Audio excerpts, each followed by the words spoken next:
Hello everyone, आज का जो हमारा टॉपिक है वो है बैरूनी अमल हिस्सा दुअम के रिमेनिंग टॉपिक्स। आज जो है हम इसके रिमेनिंग टॉपिक कवर करने की कोशिश करेंगे। अगर आपने इसकी शुरुआत का वीडियो नहीं देखा है तो प्रीवियस वीडियो की लिंक मैंने डिस्क्रिप्शन बॉक्स में दे रखी है। Please first watch that video. Okay, so previous video में हमने देखा था कि किस तरह से पानी और बर्फ़ानी नदियाँ मिलके जो है फरसूदगी का या उरियाकारी का अमल अंजाम देती हैं। अब हम देखेंगे कि हवा के ज़रिए किस तरह से फरसूदगी का अमल अंजाम पाता है। Okay, so let's move on to the topic. अब आज का जो हमारा पहला टॉपिक है वो है हवा के अवामिल और ज़मीनी अशकाल। अब जैसे कि हम सब जानते हैं कि हवा क्या होती है। फ़िज़ा में होने वाली हलचल को हवा कहा जाता है। हवा गैस नुमा बैरूनी अवामिल है। हवा की उरियाकारी, अमल इंतकाल और इज्तिमाकारी खुसूसी तौर पे रेगिस्तानी और कम बारिश वाले इलाकों में बहुत ज़्यादा असरअंदाज होती हैं। अब जो है कि जिन इलाकों में बारिश का तनासुब कम होता है वहाँ पर जो है फ़िज़ा में आबी बुखारात भी कम होते हैं, जिसकी वजह से हवा में कम रुकावटें आती हैं। और अक्सर हम देखते हैं कि रेगिस्तानी इलाकों में जो है, खुश्क इलाकों में जो है हवा की रफ़्तार बहुत ज़्यादा तेज़ होती है। अब जो है इन इलाकों में तबई फरसूदगी ज़्यादा होने की वजह से चट्टानों के ज़र्रात और रेत बड़े पैमाने पर फैल जाती हैं।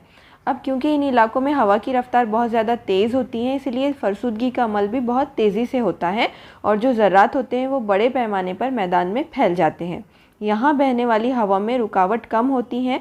हवा के साथ रेत के ज़र्रात बह जाते हैं और ये ज़र्रात दूर तक चले जाते हैं। जहाँ हवा की रफ़्तार कम होती है ये ज़र्रात वहाँ जाकर जमा हो जाते हैं। अब आप शक्ल का मुशाहिदा कर सकते हैं। अक्सर हम लोग देखते हैं कि जो रेगिस्तानी इलाके होते हैं वहाँ पे लहरें तैयार हो जाती हैं।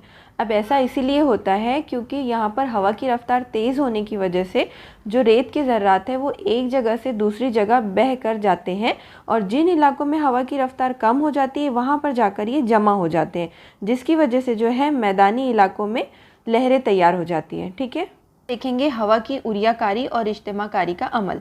तो इसमें सबसे पहले है हवा का अमल इंतकाल यानी उरियाकारी का अमल। हवा अपने साथ छोटे बड़े रेत के ज़र्रात, पत्थर वगैरह अनासिर बहाकर लाती है। अब अगर हवा के रास्ते में कोई चट्टान या पहाड़ आता है तो ये तमाम अनासिर जो है उससे जाकर टकरा जाते हैं या उस पर गिर जाते हैं, जिसकी वजह से जो है छतरी नुमा चट्टानें या परनाला नुमा चट्टानें जैसी अशकाल बनती हैं। अब आप जो है इन तस्वीरों का मुशाहिदा कर सकते हैं कि छतरी नुमा चट्टानें और पर नाला नुमा चट्टानें किस तरह की होती हैं।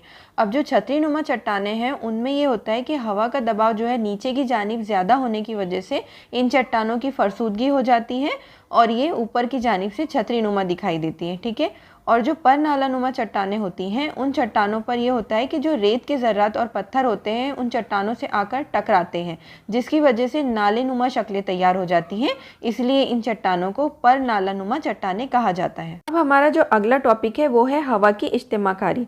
अब जैसे कि हम नाम से ही समझ सकते हैं कि इज्तिमाकारी मतलब चीज़ों का एक जगह पर जमा होना या उसका ढेर लगना। हवा के साथ बहने वाले रेत के ज़र्रात की जसामत मुख्तलिफ होती हैं। इसमें से बारीक रेत के ज़र्रात दूर तक बहाकर ले जाए जाते हैं और बड़े और वज़नी ज़र्रात कम फासले तक ही बहाकर ले जाए जाते हैं। रेगिस्तानी या कम बारिश वाले इलाकों में इस रेत की इज्तिमाकारी की वजह से जो है मुख्तलिफ अशकाल तैयार होती हैं, जिनका मुशाहिदा हम आने वाली शक्लों में करेंगे। अब जो है रेत के ज़र्रात की जसामत जो है अलग अलग होती हैं। कुछ ज़र्रात जो होते हैं वो वज़न में हल्के होते हैं, जिसकी वजह से वो हवा के साथ उड़कर एक जगह से दूसरी जगह चले जाते हैं और सतह ज़मीन पर जो है लहरें तैयार हो जाती हैं, जिसे लहरेदार मैदान भी कहते हैं। और कुछ ज़र्रात जो होते हैं वो वज़नदार होने की वजह से उनके टीले बन जाते हैं, जिन्हें भुरभुरे टीले भी कहा जाता है। अभी तक हमने देखा हवा से होने वाली उरियाकारी और इज्तिमाकारी का अमल।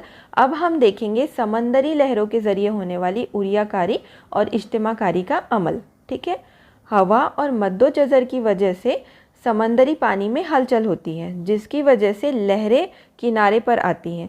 साहिली चट्टानों के इलाकों में इन लहरों की ज़र्ब की वजह से उरियाकारी का अमल होता है। अब ये होता है कि जो लहरें होती है, समंदर की लहरें, वो जब चट्टानों से टकराती हैं तो उनके उरियाकारी का अमल होता है। अब जो है समंदरी लहरों की फरसूदगी का भी जो अमल होता है उसकी भी दो किस्में होती हैं, एक उरियाकारी से होने वाली फरसूदगी और दूसरी जो है इज्तिमाकारी की वजह से।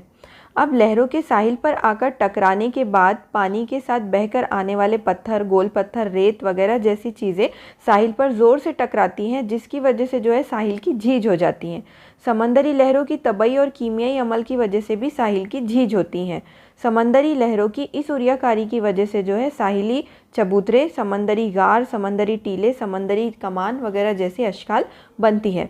अब इसमें ये होता है कि जब लहरें जो हैं आकर साहिल से टकराती हैं तो पानी के साथ जो है पत्थर और रेत भी होते हैं जो साहिल से टकराते हैं, जिसकी वजह से जो है साहिल की झीज हो जाती है।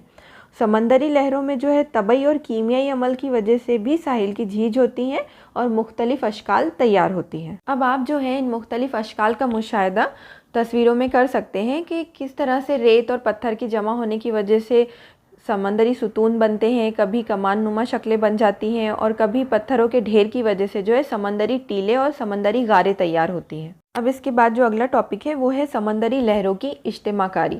अब साहिल की झीज की वजह से बिखरे हुए ज़र्रात साहिली समंदर पर जमा हो जाते हैं। अब जैसा कि हमने देखा कि उरियाकारी की अमल की वजह से जो है साहिल की झीज होती है और झीज की वजह से जो है रेत के ज़र्रात साहिल पर जमा होना शुरू हो जाते हैं।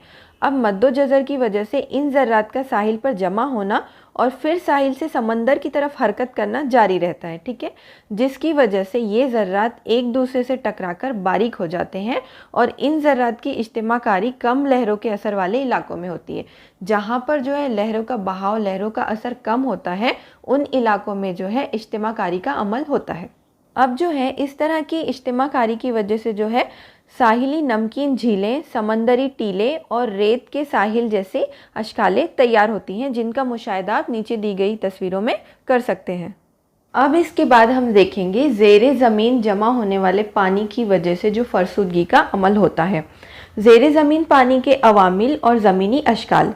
बारिश का कुछ पानी ज़मीन में जज़्ब हो जाता है, कुछ पानी सतह ज़मीन की मसामदार चट्टानों या इनकी दरारों से रिस कर सतह ज़मीन के नीचे गैर मसामदार चट्टानों की तह तक पहुंच जाता है। इस ज़ख़ीरे को ज़ेरे ज़मीन पानी का ज़ख़ीरा कहते हैं, ठीक है। अब क्या होता है कि जब बरसात होती है तो जो पानी होता है वो मिट्टी में जज़्ब हो जाता है और चट्टानों की दरारों से रिस कर जो है ज़मीन की तह में जाकर जमा हो जाता है। इसी तरह से जो है ज़ेरे ज़मीन पानी के ज़ख़ीरे तैयार होते हैं। अब इसके बाद जो है चट्टानों में मौजूद हल पजीर मादनियात पानी में हल हो जाती हैं और ज़ेरे ज़मीन पानी के साथ बह जाती हैं। इसे ज़ेरे ज़मीन पानी से होने वाली उरियाकारी कहते हैं। अब क्या होता है कि चट्टानों के नीचे जो पानी का ज़ख़ीरा होता है उसमें चट्टानों की मादनियात हल हो जाती हैं और हल पजीर होने के बाद वो बह जाती हैं, जिसे जो है ज़ेरे ज़मीन पानी से होने वाली उरियाकारी कहा जाता है। अब ज़ेरे ज़मीन पानी में अगर क़ुव्वत तहलील से ज़्यादा हल पजीर मादनियात जमा हो जाए या ज़ेरे ज़मीन पानी अमल तबख़ीर की वजह से कम हो जाए तो इस हालत में मादनियात की इज्तिमाकारी होती है। अब क्या होता है कि अगर ज़ेरे ज़मीन जो पानी के ज़ख़ीरे हैं वो अमल तबख़ीर की वजह से भाप बनकर अगर उड़ जाते हैं तो वहाँ पर जो है मादनियात का ढेर जमा हो जाता है, ठीक है। इसी तरह ज़ेरे ज़मीन पानी की उरियाकारी अमल इंतकाल और इज्तिमाकारी होती हैं। ज़ेरे ज़मीन पानी के इन अवामिल से चूने की शगाफ़ें, गारें और नमक के सुतून जैसी अशकालें बनती हैं। अब आप शक्ल का मुशाहिदा कर सकते हैं कि किस तरह से चूने की शगाफ़ और नमक के सुतून तैयार हुए हैं। अब ये जो चूना या कार्बोनेट जो होता है ये जो है चट्टान की मादनियात में इसका शुमार होता है। नमक और चूना जो होता है चट्टान की मादनियात होती है। अब जब ये पानी में हल पजीर हो जाते हैं और अगर ये पानी जो है अमल तबख़ीर की वजह से भाप बनकर उड़ जाता है तो ये जो चूना होता है इसकी गारें बन जाती हैं या शगाफ बन जाती हैं और जो नमक होता है उनके जो है सुतून तैयार हो जाते हैं, ठीक है। अब जो है यहाँ पर हमारा बैरूनी अमल हिस्सा दुआम ये चैप्टर कंप्लीट होता है। अगर आपको 9th या 10th से रिलेटेड न्यू वीडियोस की अपडेट चाहिए तो प्लीज़ मेरे चैनल को सब्सक्राइब कीजिए और शेयर कीजिए। I will catch you soon with my next video. Till then take care.